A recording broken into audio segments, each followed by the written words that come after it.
इस दुनिया में कुछ ऐसे अमीर लोग हैं, इतने अमीर कि पैसा उनके लिए कोई मायने नहीं रखता, तो वो अपना टाइम पास करने के लिए और भी क्रूर तरीके ढूंढते हैं। और इन्हीं लोगों ने एक टूर्नामेंट बनाया है जो हर 7 साल में होता है, जिसमें दुनिया के 30 सबसे खतरनाक हथियारों को एक पूरे शहर में छोड़ दिया जाता है। इस बार शहर है इंग्लैंड का मिडल्सब्रो और नियम बस इतना है कि 24 घंटे के अंदर सब एक दूसरे को मारें और जो आखिर में जिंदा बचे उसे मिलते हैं $10 मिलियन।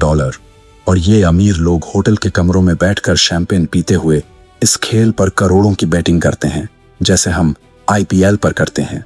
बस फर्क यह है कि यहाँ मरने वाले असली इंसान हैं। अब खेल को फेयर रखने के लिए हर हत्यारे के शरीर में एक GPS ट्रैकर का छोटा सा कैप्सूल डाल दिया जाता है ताकि सब एक दूसरे को ढूंढ सकें। अब इस पूरी कहानी के 3 मुख्य किरदार हैं जिन्हें समझना जरूरी है। पहला है जोशुआ फ्लेचर। यह बंदा पिछला टूर्नामेंट जीत चुका है, सबसे खतरनाक हत्यारा है, लेकिन जब से किसी ने इसकी बीवी को मार दिया तब से यह टूटा हुआ है, बर्बाद है। और इस बार यह टूर्नामेंट में पैसे के लिए नहीं आया, यह आया है अपनी बीवी के कातिल को ढूंढने। दूसरी है लाइक्वान, एक एशियाई महिला हत्यारा, मार्शल आर्ट्स में उस्ताद, ठंडे दिमाग वाली, लेकिन इसके अंदर कहीं ना कहीं इंसानियत अभी बची है। और तीसरा किरदार है जो मुझे सबसे ज्यादा पसंद आया, फादर मैकेवॉय। यह एक पादरी है, चर्च में काम करता है, शराब का आदी है, बिल्कुल आम आदमी। और यह बेचारा गलती से इस पूरे खेल में फंस जाता है। कैसे? क्योंकि एक हत्यारे ने अपना GPS कैप्सूल एक कैफे में रखी कॉफी में गिरा दिया था और फादर साहब ने वो कॉफी पी ली। अब उनके पेट में वो ट्रैकर है और दुनिया के हर खूंखार हत्यारे को उनकी लोकेशन मिल रही है।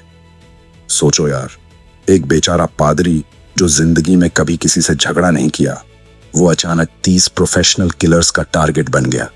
तो जब टूर्नामेंट शुरू होता है तो शहर में बर्बादी का सिलसिला शुरू हो जाता है। गोलियां चलती हैं, धमाके होते हैं, लोग मरते हैं, शहर में अफरा तफरी है। पुलिस को समझ नहीं आ रहा क्या हो रहा है, वो सोच रहे हैं गैंगवार है। इसी भागदौड़ में लाइक्वान फादर को ढूंढ लेती है, ट्रैकर की वजह से। और यहाँ एक इंटरेस्टिंग मोड़ आता है। वो फादर को मारती नहीं, क्योंकि वो देखती है यह आदमी निर्दोष है, डरा हुआ है, थर थर कांप रहा है, इसकी कोई गलती नहीं। तो वो उसे बचाने का फैसला करती है और यहीं से इन दोनों की जोड़ी बन जाती है। एक खूंखार हत्यारी और एक शराबी पादरी साथ मिलकर जिंदा रहने की कोशिश कर रहे हैं। लाइक्वान पूरे शहर में फादर को बचाते हुए दौड़ती है, कभी गाड़ी में, कभी पैदल, कभी बंदूक से, कभी हाथ से लड़ते हुए। एक सीन है जहां एक बस में पूरी गोलीबारी होती है और लाइक्वान बेहद शानदार तरीके से सबको हैंडल करती है। लेकिन फादर के पेट में ट्रैकर है तो खतरा हर पल है, हर हत्यारा उनकी तरफ आ रहा है। तब लाइक्वान एक कठिन फैसला लेती है। वो कहती है ट्रैकर निकालना पड़ेगा। और यार वो सीन बहुत दर्दनाक है।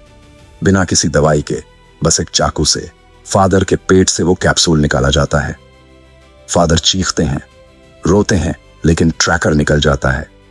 अब फादर थोड़ा सेफ है। उधर जोशुआ फ्लेचर एक एक हत्यारे को साफ करता जा रहा है। वो मशीन की तरह काम कर रहा है, लेकिन उसकी आंखों में दर्द है। वो हर किसी से पूछ रहा है उसकी बीवी के बारे में। धीरे धीरे सच सामने आने लगता है और जब राज खुलता है तो यार मेरे रोंगटे खड़े हो गए। पता चलता है कि टूर्नामेंट के खुद के आयोजक ने जोशुआ की बीवी को मरवाया था, सिर्फ इसलिए ताकि जोशुआ का दर्द उसे वापस इस खेल में लाए। क्योंकि जोशुआ की वजह से बेटिंग का पैसा कई गुना बढ़ जाता है। मतलब उन्होंने एक इंसान की बीवी को सिर्फ इसलिए मारा ताकि उनके बिजनेस में फायदा हो। यह सुनकर जोशुआ का गुस्सा था वो अब ज्वालामुखी बन गया। इसी बीच फिल्म का सबसे बड़ा खलनायक सामने आता है, माइल्स स्लेड। यह बंदा प्योर इविल है, साइकोपैथ है। इसके लिए मारना काम नहीं, जुनून है। यह निर्दोष लोगों को भी नहीं छोड़ता। इसका और जोशुआ का जो आमना सामना होता है वो फिल्म का सबसे जबरदस्त एक्शन सीक्वेंस है। पूरी इमारत में गोलियां, धमाके, हाथापाई, और जोशुआ आखिरकार माइल्स को मार देता है। अब बस एक काम बाकी है, असली विलन पावर्स से हिसाब चुकाना।